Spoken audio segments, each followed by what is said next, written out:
Hello बच्चों, आज हम बड़े भाई साहब पाठ जो कर रहे हैं उसका दूसरा भाग करेंगे। पहले भाग में आपने देखा कि बड़े भाई साहब खूब अध्ययनशील है।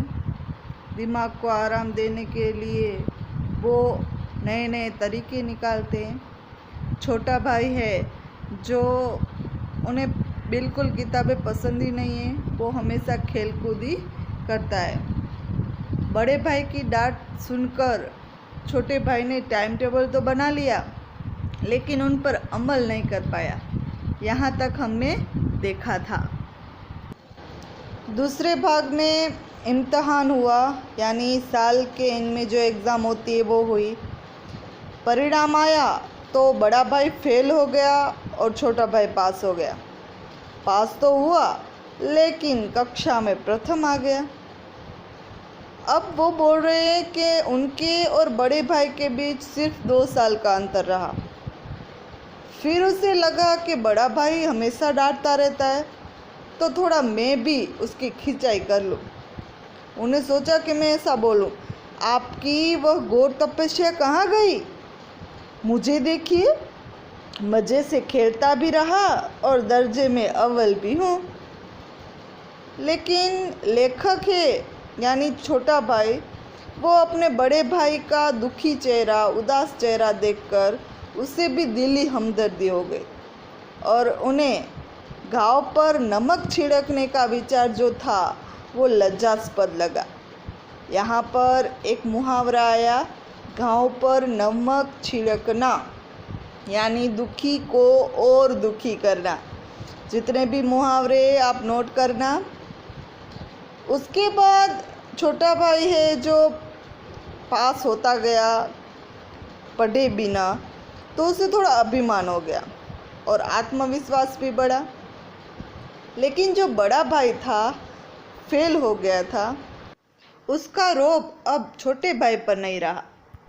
अब छोटा भाई आराम से खेलता रहा और मन में सोच ही रखा था, अगर बड़ा भाई मेरी फजीयत करेंगे, मुझे डांटेंगे, तो मैं तो साफ साफ कह दूंगा, आपने अपना खून जलाकर कौन सा तीर मार लिया। यहाँ पर एक मुहावरा आया, खून जलाना, यानी मेहनत करना। फिर ऐसा बोलूँगा, मैं तो खेलते कूदते दर्जे में अव्वल आ गया। लेकिन इस जबान से हेडकी जताने का साहस मुझ में नहीं था। लेकिन मेरा रंग ढंग देखकर बड़े भाई को तो पता ही चल गया। बड़े भाई ने मेरे वर्तन को भांप लिया, क्योंकि उसकी बुद्धि तो तीव्र थी। एक दिन सुबह मैं गिल्ली डंडा खेलकर जब भोजन के समय लौटा, तो मेरे भाई ने मुझ पर जैसे तलवार ही खींच ली हो, टूट पड़े। वो बोले, इस साल पास हो गए और दर्जे में अव्वल आए तो तुम्हें दिमाग हो गया है। मगर भाईजान, घमंड तो बड़े बड़े का नहीं रहा, तुम्हारी क्या हस्ती है। रावण को देखो, इतिहास में रावण का हाल तो पढ़ा ही होगा। उसके चरित्र से तुमने कौन सा उपदेश लिया, या सिर्फ एग्जाम पास करने के लिए ही पढ़ा? असल चीज़ तो बुद्धि का विकास करना होता है। जो कुछ पढ़ो उसका अर्थ समझो। रावण भूमंडल का स्वामी था। ऐसे राजाओं को चक्रवर्ती राजा कहते हैं। संसार के सभी राजा उसे कर देते थे। बड़े बड़े देवता उसकी गुलामी करते थे। आग और पानी के देवता भी उसके दास थे। मगर उसका अंत क्या हुआ? घमंड ने उसका नाम निशान तक मिटा दिया। कोई उसे एक चुल्लू पानी देने वाला भी नहीं बचा। आदमी और जो कुकर्म चाहे करे, पर अभिमान ना करे। इतराए नहीं, अभिमान किया और दिन दुनिया दोनों से गया। यहाँ पर एक मुहावरा आया, दिन दुनिया दोनों से जाना, यानी कि कहीं का न रहना। इस तरह बड़े भाई ने शैतान का उदाहरण दिया, रोम के राजा शाहरुम का भी उदाहरण दिया, जिन्होंने घमंड किया था और उसका अंत अच्छा नहीं हुआ था। बड़े भाई साहब छोटे भाई को समझा रहे हैं कि घमंड जो भी करता है उसका अंत अच्छा नहीं रहता, इसलिए तुम घमंड मत करो। तुम तो सिर्फ एक ही दर्जा पास किया है अभी और इतना घमंड हो गया। यह समझ लो कि तुम अपनी मेहनत से नहीं पास हुए, अंधे के हाथ बटेर लग गई है। यहाँ दूसरा उदाहरण है अंधे के हाथ बटेर लगना, यानी कि अयोग्य व्यक्ति के हाथ में योग्य चीज आ जाना। मगर बटेर केवल एक बार हाथ लग सकती है, बार बार नहीं लग सकती। कभी कभी गुल्ली डंडे में भी अंधा चोट निशाना पड़ जाता है। इसमें कोई सफल खिलाड़ी नहीं होता। सफल खिलाड़ी वह है जिसका कोई निशाना खाली ना जाए। फिर बड़े भाई साहब बोल रहे हैं कि मेरे फेल होने पर मत जाओ, मेरे दर्जे में आओगे तो दांतों पसीना आ जाएगा। यहाँ पर दूसरा मुहावरा है दांतों पसीना आ जाना, यानी कि बहुत अधिक परेशानी में पड़ना। जब अलजबरा और ज्योमेट्री के लोहे के चने चबाने पड़ेंगे और इंग्लिस्तान का इतिहास पढ़ना पड़ेगा। बादशाहों के नाम याद रखना आसान नहीं। 8 हेनरी हो गुजरे। कौन सा कांड किस हेनरी के समय में हुआ, क्या ये याद कर लेना आसान समझते हो? हेनरी 7वें की जगह अगर हेनरी 8वां लिखा तो सब नंबर गायब, सफा चट, शून्य भी नहीं मिलेगा एग्जाम में। हो किस ख्याल में? दर्जनों तो जेम्स हुए, दर्जनों विलियम, कोड़ियों चार्ल्स हो गए। दिमाग चक्कर खाने लगता है, आधी रोग हो जाता है। इन अभागों को नाम ही नहीं जुड़ते थे। एक ही नाम के पीछे दोयम, सोयम, चाहरुम, पंचुम लगाते चले। अगर मुझसे पूछते तो मैं 10 लाख नाम दे बताता। इस तरह बड़े भाई साहब अपनी पढ़ाई कठिन है इसलिए अलग अलग विषय के उदाहरण दे रहे हैं। अब ज्योमेट्री की बारी। उन्होंने कहा अबज। अगर अबज की जगह अजब लिख दिया तो सारे नंबर कट हो जाएंगे। फिर वो बोल रहे हैं कि जो एग्ज़ाम में प्रश्न पत्र चेक करता है परीक्षक, वो नहीं पूछता कि आखिर अबज की जगह अजब में क्या फ़र्क है। भाई साहब समझते हैं कि ये सब व्यर्थ की बात है और व्यर्थ की बात के लिए क्यों छात्रों का खून करे, परेशान करे। फिर अपना उदाहरण क्या देते, अगर हम दाल भात रोटी खाए या फिर पहले भात खा ले, दाल खा ले, रोटी खा ले, उसमें क्या फ़र्क हुआ? लेकिन ये परीक्षकों को कौन समझाए, उसे क्या परवाह। वो तो वही देखते हैं जो पुस्तकों में लिखा है, यानी कि वो चाहते ऐसा है कि सभी बच्चे अक्सर अक्षर रट डाले। इसी रटत का नाम शिक्षा रख छोड़ा है। बड़े भाई साहब बोल रहे हैं आखिर इन बेसिर पैर की बातों के पढ़ने से क्या फ़ायदा। अब उन्होंने भाषा की बात की है। शिक्षक बोले निबंध लिखो, शीर्षक है समय की पाबंदी, और बोला 4 पन्नों से कम नहीं होना चाहिए, और ऊपर से बोल रहे संक्षेप में होना चाहिए। अब आप ही बताइए, संक्षेप में 4 पन्ने लिखने होते, अगर संक्षेप ना होता तो शायद 200 पेज लिखवा देते।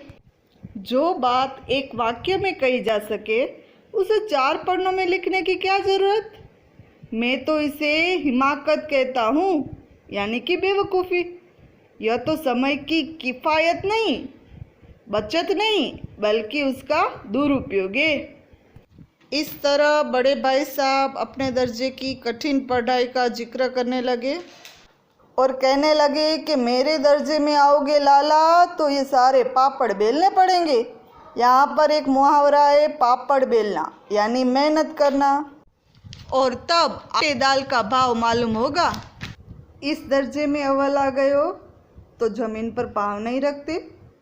इसलिए मेरा कहना मानिए, लाख फेल हो गया हूँ लेकिन तुमसे बड़ा हूँ। संसार का मुझे तुमसे कहीं ज़्यादा अनुभव है। जो कुछ कहता हूँ उसे गिरह बांध लिए, नहीं तो पछताओगे। स्कूल का समय निकट था, नहीं तो ईश्वर जाने ये उपदेश कब तक चलता। भोजन आज मुझे निस्वाद सा लगने लगा। जब पास होने पर इतना तिरस्कार हो रहा है, अगर फेल हो गया होता तो शायद बड़े भाई तो मेरे प्राण ही ले लेते।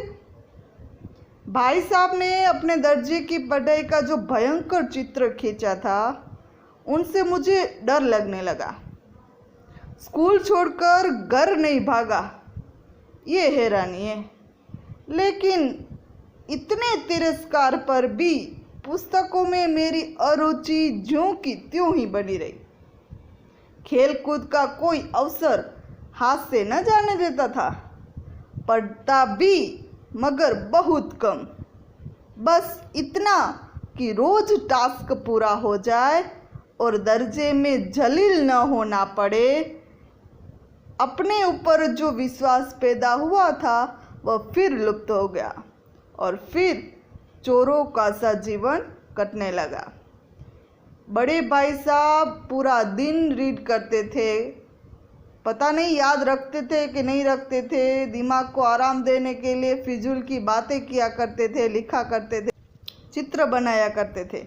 लेकिन छोटा भाई दिन पर पढ़ता नहीं था, खेल कूद करता था, लेकिन वो उतना काम ज़रूर करता था जितना एक दिन में स्कूल में जितना भी टीचर ने करवाया हो वो फिर से रिवाइंड कर लेता था।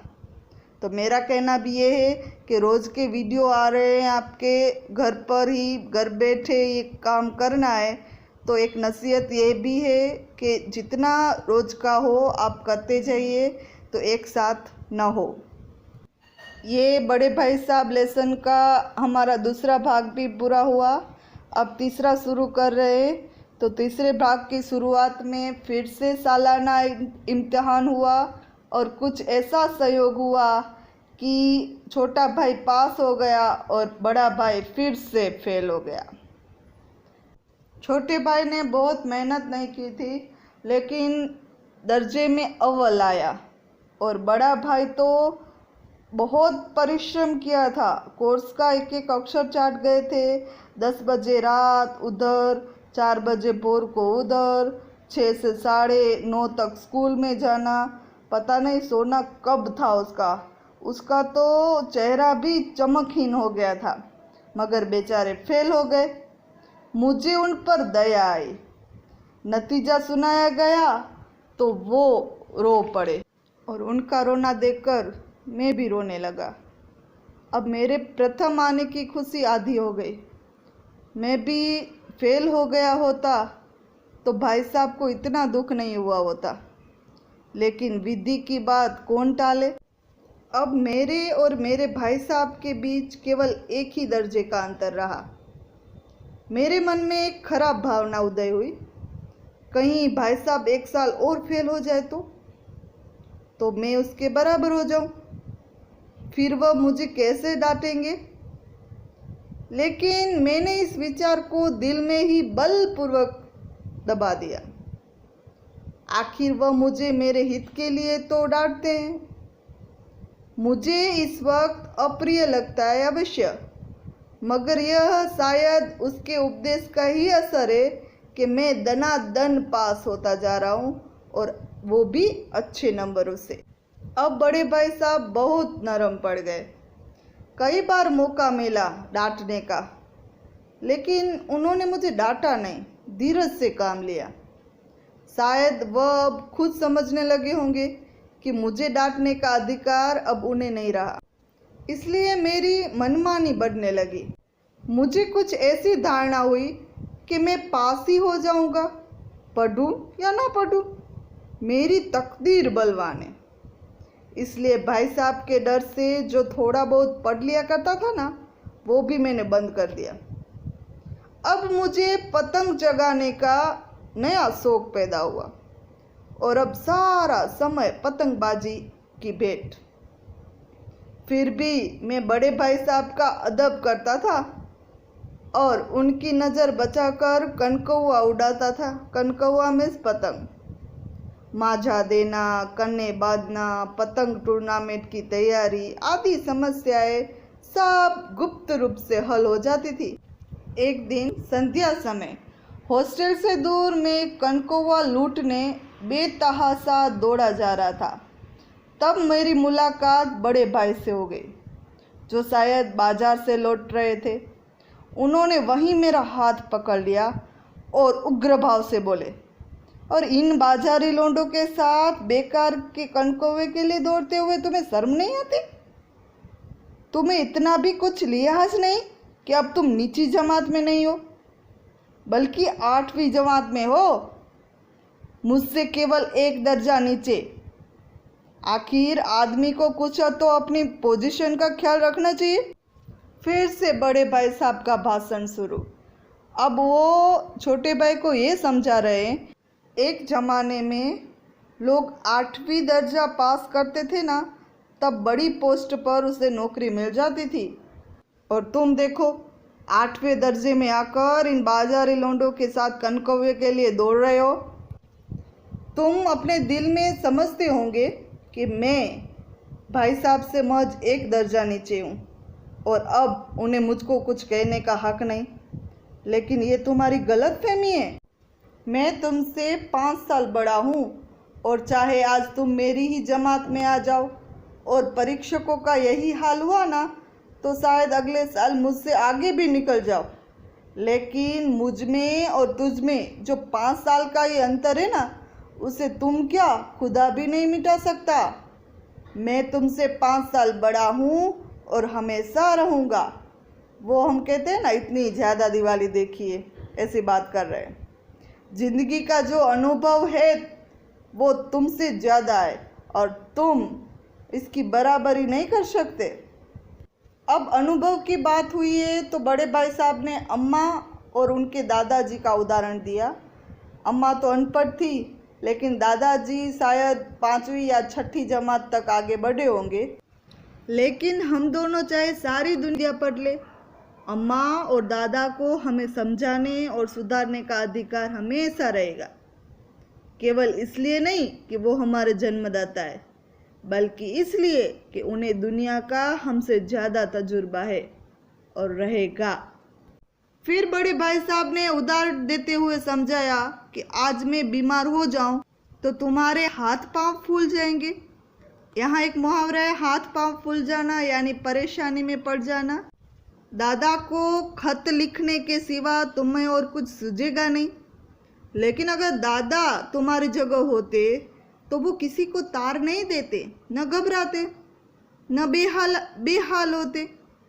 पहले वो खुद मर्ज पहचान कर यानी क्या हुआ है ये देखकर उसका इलाज करेंगे। फिर अगर उसमें सफल ना हुए तो किसी डॉक्टर को बुलाएंगे। बीमारी तो खैर बड़ी चीज़ है। हम तुम तो इतना भी नहीं जानते कि महीने भर का खर्च महीना भर कैसे चले। जो कुछ दादा बेचते हैं उसे हम 20-22 दिन तक खर्च कर डालते हैं और फिर पैसे पैसे को मोहताज। नाश्ता बंद हो जाता है, धोबी और नाई से मुंह चुराने लगते हैं। लेकिन जितना आज हम और तुम खर्च कर रहे हैं ना, उसके आधे में दादा ने अपनी उम्र का बड़ा भाग बड़ी इज्जत और नेक नामी के साथ निभाया है और कुटुंब का पालन किया है, जिसमें सब मिलकर 9 आदमी थे। हमारे हेडमास्टर साहब को ही देखो, एमए की है, यहाँ नहीं ऑक्सफोर्ड यूनिवर्सिटी में। 1000 रुपया पाते हैं, लेकिन उनके घर का इंतज़ाम कौन करता है? उनकी बुढ़ी माँ। हेडमास्टर साहब की डिग्री यहाँ बेकार हो गई। पहले खुद घर चलाया करते थे, खर्च पूरा नहीं पड़ता था, कर्जदार रहते थे। जब से उसकी माताजी ने ये प्रबंध अपने हाथ में लिया है ना, जैसे घर में लक्ष्मी आ गई है। तो भाईजान, घमंड दिल से निकाल डालो। तुम मेरे समीप आ गए हो और अब स्वतंत्र हो गए ऐसा मत समझो। मेरे देखते तुम बेरा न चल पाओगे।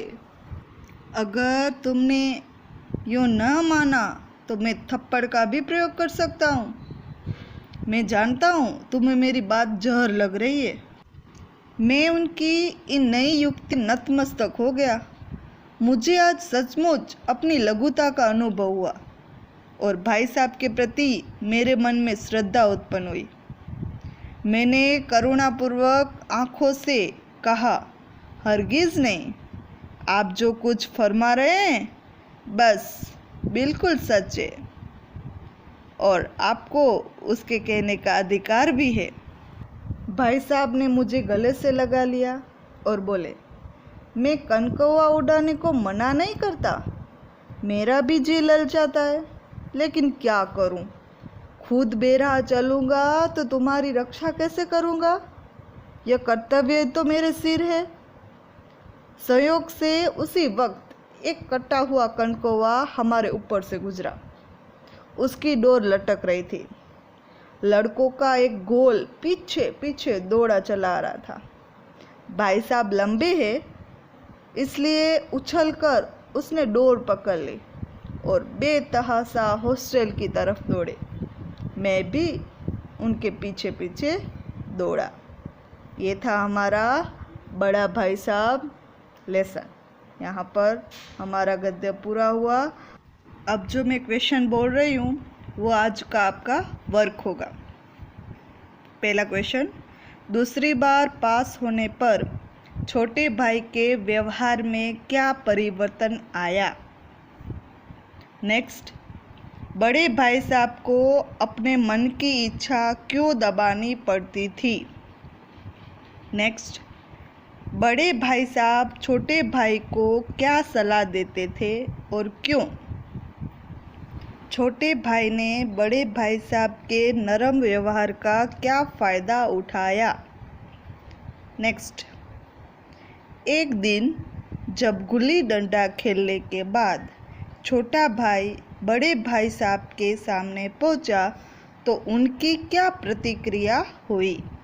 ये 5 क्वेश्चन आपका वर्क होगा।